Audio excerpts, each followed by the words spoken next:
Welcome to the Aria.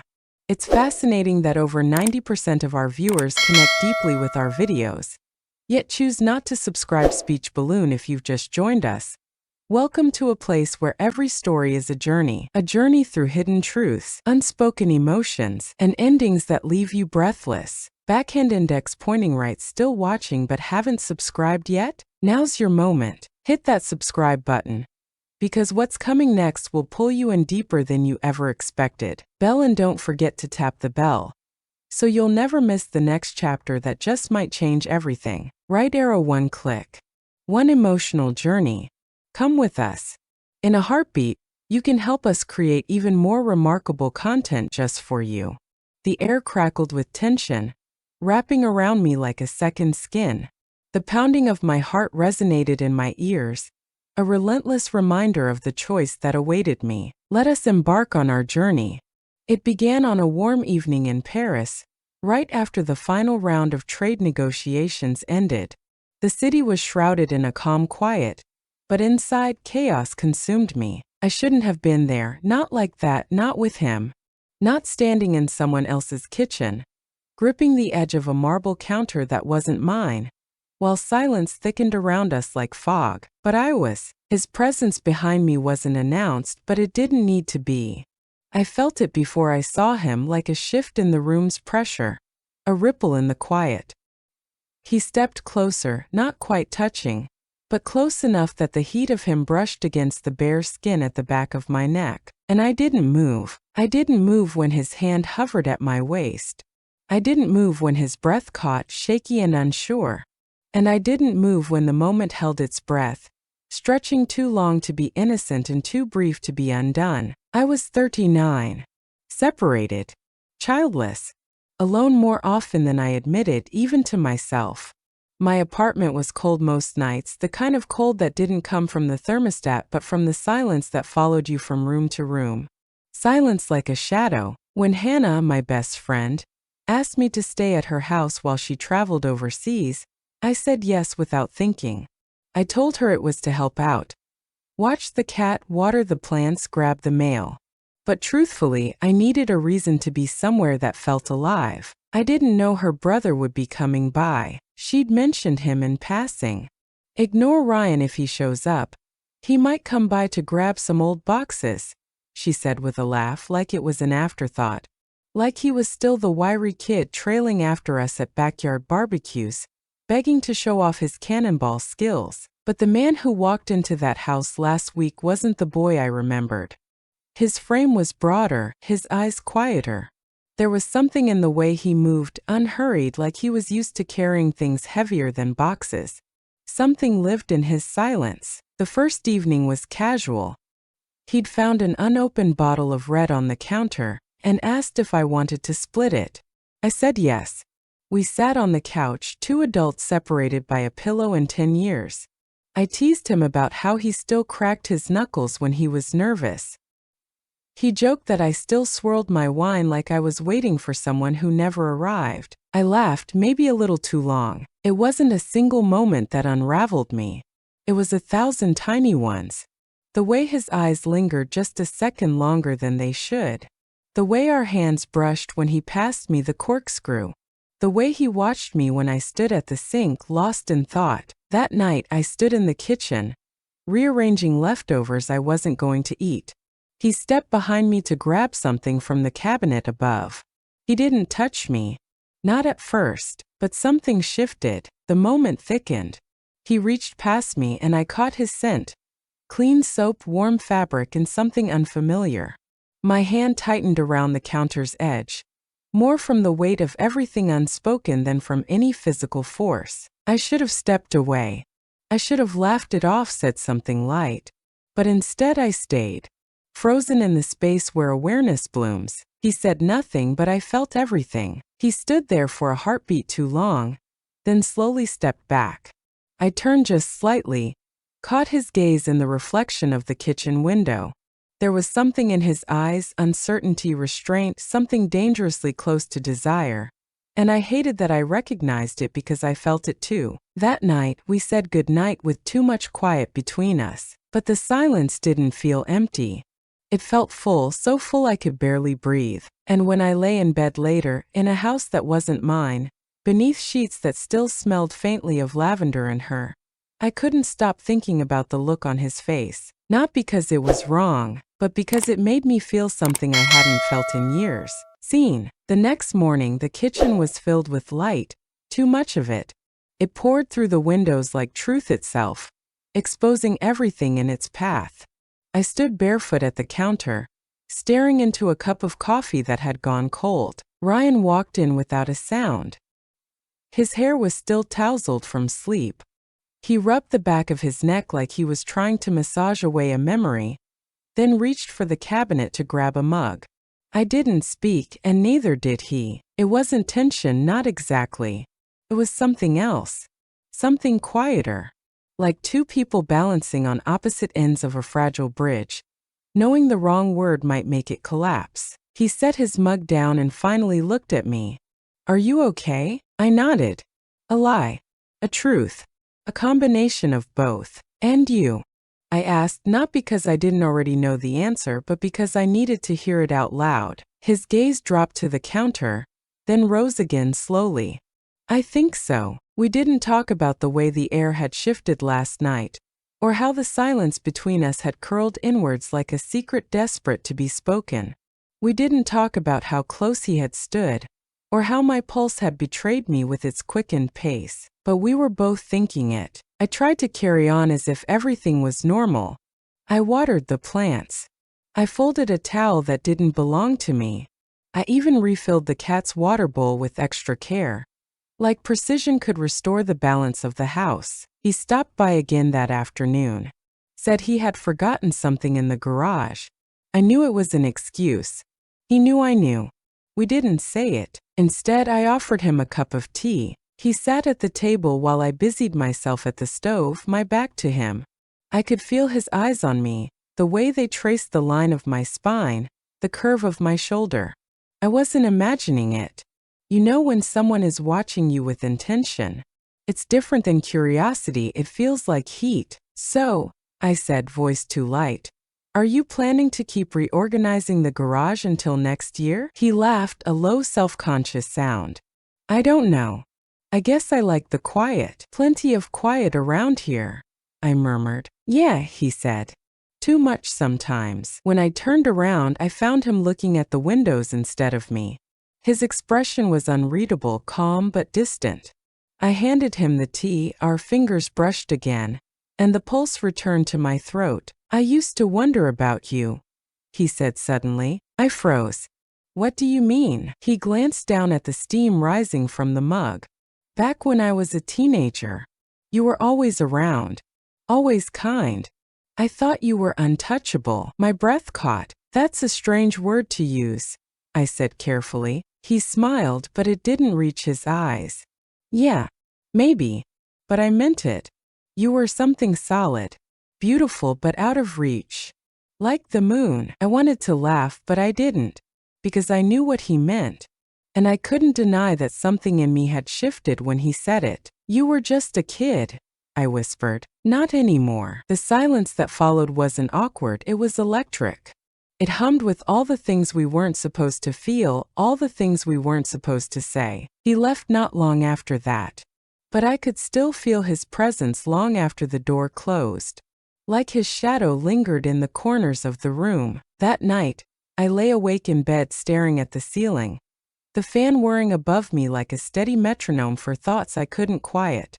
I thought about how he looked at me, not with lust but with something else, something more dangerous, recognition. He saw me, not the polite version I presented to the world, not the friend of his sister, not the woman whose phone was filled with unread group chats and half-deleted photos.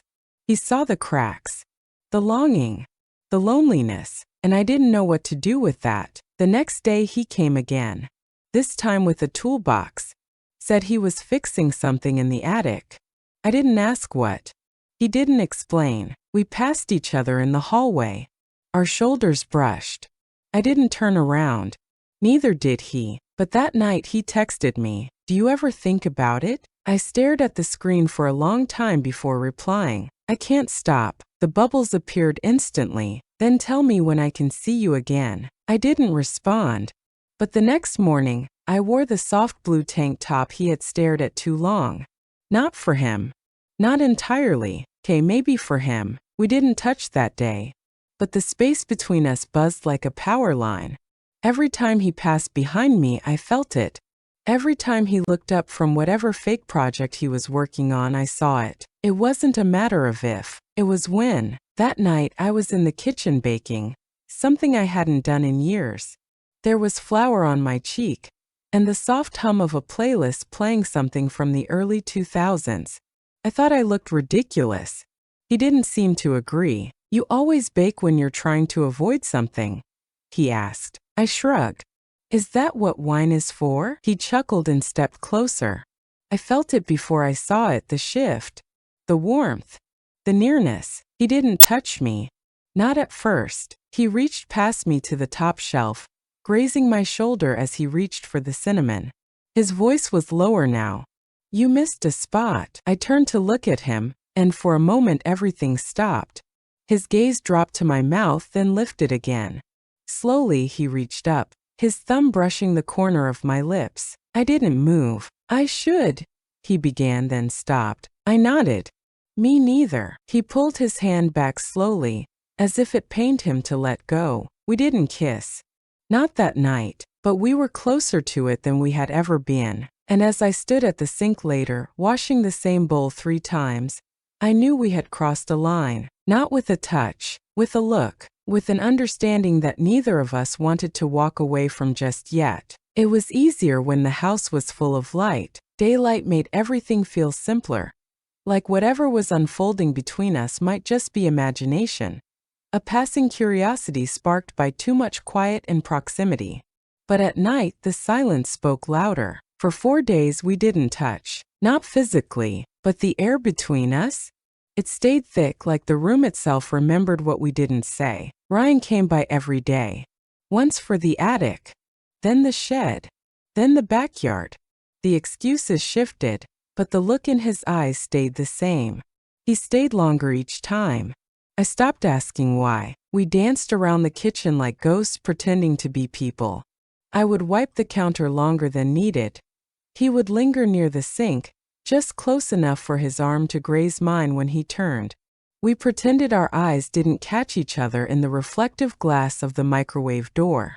Pretended we weren't keeping track of how often we accidentally touched. One afternoon, I was wiping down the dining table. He walked in from the backyard, his shirt clinging to his chest with sweat.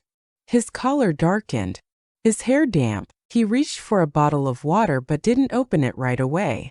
Instead, he leaned back against the counter and looked at me. I didn't look up. You always clean when you're nervous? He asked. I'm not nervous, I said. Too quickly. He smiled. Not smug, just knowing. Right. He cracked open the bottle and took a slow sip, his eyes still on me. The air between us shimmered with things unspoken.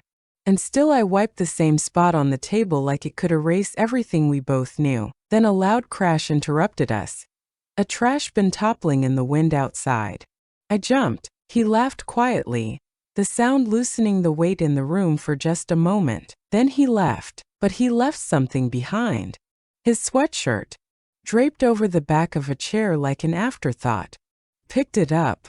It was warm from the sun and smelled like fresh grass, detergent, and something unmistakably him. I didn't return it. The next evening he didn't come. I told myself that was a good thing, that it gave me space to think. But I kept glancing at the door like someone who'd missed a step on the stairs. My thoughts felt too loud, the kitchen too quiet. I made dinner I didn't eat and watched the clock like I was waiting for something that had never been promised. The following day I baked again. It had been years since I'd lost myself in that rhythm. Flour on my cheek, dough under my fingernails, music humming softly in the background. Something about it made me feel steady. Safe. Ryan walked in just as I was pulling a tray from the oven. You always bake when you're trying to avoid something? He asked, leaning casually against the frame. No, I replied, glancing at him. That's what wine's for. He smiled. That same smile that somehow unspooled everything inside me. I didn't move as he stepped behind me, not touching, just near. I felt the warmth of him again. That charged stillness. My hands froze on the edge of the counter. He reached for the cinnamon on the shelf above me. His voice was soft, almost apologetic. "You missed a spot." I turned, meeting his gaze. He lifted a hand slowly. His thumb brushed the corner of my mouth. Neither of us said anything. When he pulled back, it was with hesitation, like letting go cost him something. The silence was unbearable. He started to say something, then stopped. "I don't know what I'm doing anymore," he said quietly. "Me neither," I admitted, the words barely audible. He didn't kiss me that night, but he stayed. Later, I found a message from him. "Do you ever think about it?" I stared at the screen for a long time before replying. "I can't stop." "Then tell me when I can see you again." I didn't respond, but the next day I wore that soft blue tank again. He noticed. That night I sat outside on the deck after dinner. The sky glowed with the last threads of twilight, stretching into a kind of silence that makes you feel things you've worked hard to bury. He joined me. We sat close, close enough to feel each other's presence, not close enough to touch. After a long pause, he asked, "Do you regret it?" I took a breath and let it out slowly. "Not in the way I should." He turned to face me. His voice was low, hesitant. "I think about your face that night." I closed my eyes. "Don't." His hand rested lightly on mine. No pressure, just presence. Like he couldn't help reaching anymore. I looked down at our fingers, then back up at him. Our faces were inches apart. His breath hitched. "Say it," he whispered. "Say you want me to stop." But I didn't. Instead, I leaned forward. Just barely. His forehead met mine, and we stayed there, suspended, one heartbeat away from everything. The storm came quickly. One of those summer downpours that seems to boil out of nowhere and press against the windows like it wants in. Ryan and I were sitting on the couch, a documentary playing, neither of us watching. The words blurred. I couldn't remember the subject. History, maybe. Or art. Something that didn't matter. The lights flickered once, then went dark completely. I stood, trying to keep my voice steady. "I think there's a flashlight in the hallway closet." "I'll come with you," he said, already on his feet. We walked side by side through the dim hallway, our shoulders almost brushing. I opened the closet door and reached up, fingers feeling blindly along the shelf. The plastic handle touched my fingertips just as I felt the warmth of him behind me. Not touching, just near. I turned, flashlight in hand, ready to pass it to him, but stopped. His face. It was lit by the faint blue glow from the lightning outside. And there was something in it, something I hadn't seen before. Not hunger, not even need, something quieter. Raw. A kind of desperation he was trying to swallow down. He didn't reach for the light. Instead, his hand hovered at the edge of my jaw, hesitant. "I can't keep pretending," he said softly, "that it didn't happen." My breath caught in my throat. "I know," I whispered. His forehead leaned in, resting against mine. There was no rush. Just two people holding very still in the dark, as if any movement might break something fragile. The kiss came slowly, unhurried and sad, like he already knew what it would cost. We didn't speak. He followed me to my room like a man pulled by something he couldn't fight. The air between us stayed heavy, but not with shame, with truth. It was the first time I saw him without walls. Not the confident grin. Not the teasing tone. Just Ryan. Tired. Unsure. Real. He sat beside me on the bed, eyes searching mine. I didn't look away.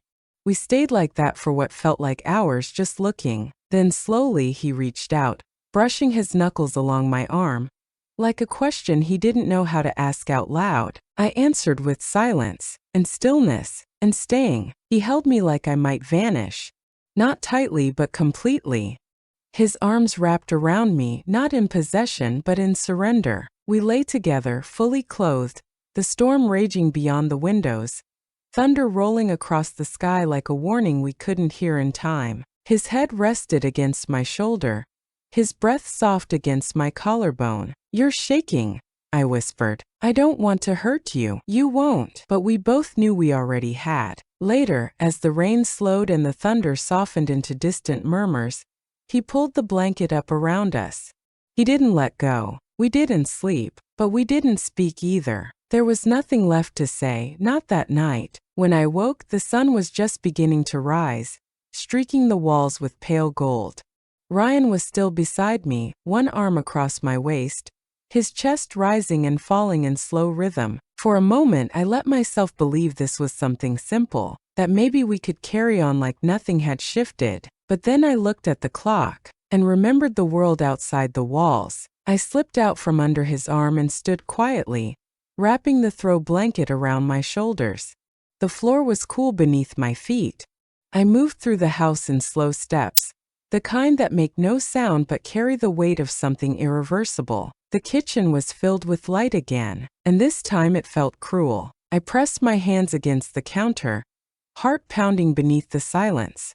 My thoughts were loud again, loud with guilt, with clarity, with all the consequences still waiting outside this fragile cocoon. When Ryan walked in, shirt wrinkled and eyes still foggy with sleep, he stopped behind me like he had the first night. You okay? He asked. I nodded. Are you? He paused. I think so. I don't know. I turned to face him, and the moment our eyes met, we both knew. This couldn't last. We can't keep doing this, I said softly. I know, but neither of us moved. We sat at the table like strangers trying to hold on to something real. The silence stretched. Then I said it because someone had to. I keep waiting to feel the crash. The guilt. The part where I hate myself for letting this happen. He didn't flinch. He just looked at me. Do you? I wanted to lie, to protect us from the truth, but I couldn't. No, I whispered. And that's what terrifies me. His hand reached for mine, resting gently across the wood between us. We sat like that for too long, pretending the morning light couldn't see us. Later that afternoon, I left the house. I told myself I needed fresh air, a walk, a few things from the store, but really I just needed distance. Not from him. From myself. From the version of me that had allowed something so complicated to bloom in the silence of someone else's home. At the grocery store, I ran into someone I hadn't seen in years. Susan, an old coworker from the job I left after the divorce. She asked how I'd been, what I was doing in this part of town. I lied. Just house sitting for a friend, I said, managing a smile. I didn't mention the man I couldn't stop thinking about. The one who knew me in a way no one had in years. I walked out with a paper bag full of groceries I didn't need and hands that wouldn't stop shaking. The sky had cleared, but something heavier than rain hung over me. When I got back, Ryan was gone. No note. No text. Just absence. His sweatshirt still hung on the back of the chair. That night, I lay in her bed, my best friend's bed, and stared at the ceiling. Every inch of the house felt louder, emptier, like the walls themselves had witnessed too much. At 2:14 a.m., my phone lit up. I had to get out of there. I wanted to stay, but I'm losing my mind. I stared at it for a long time. You don't owe me an explanation, I finally wrote. His reply came fast. That's not true. You deserve one. I just don't know how to give it without making it worse. The next day, I folded laundry while the house echoed with the sounds of nothing. I kept expecting the door to open. It didn't, until it did. His voice came through the open attic hatch. I left something. We both knew that wasn't why he came. When I turned, he was standing near the doorway, looking unsure for the first time in days. Please don't ask me to stay, he said quietly. I wasn't going to. He let out a breath. Good, because I would. We stood like that for too long. Two people frozen in a moment neither of us wanted to end. Then he stepped forward, kissed me hard and fast, like he was afraid of how much more he wanted to say. And when he pulled away, his forehead rested against mine. We can't keep doing this. Someone's going to find out. But it wasn't Hannah who found out. It was Jake, her husband. And the moment I walked into the kitchen and saw him sitting there, waiting, everything shifted. But that's not the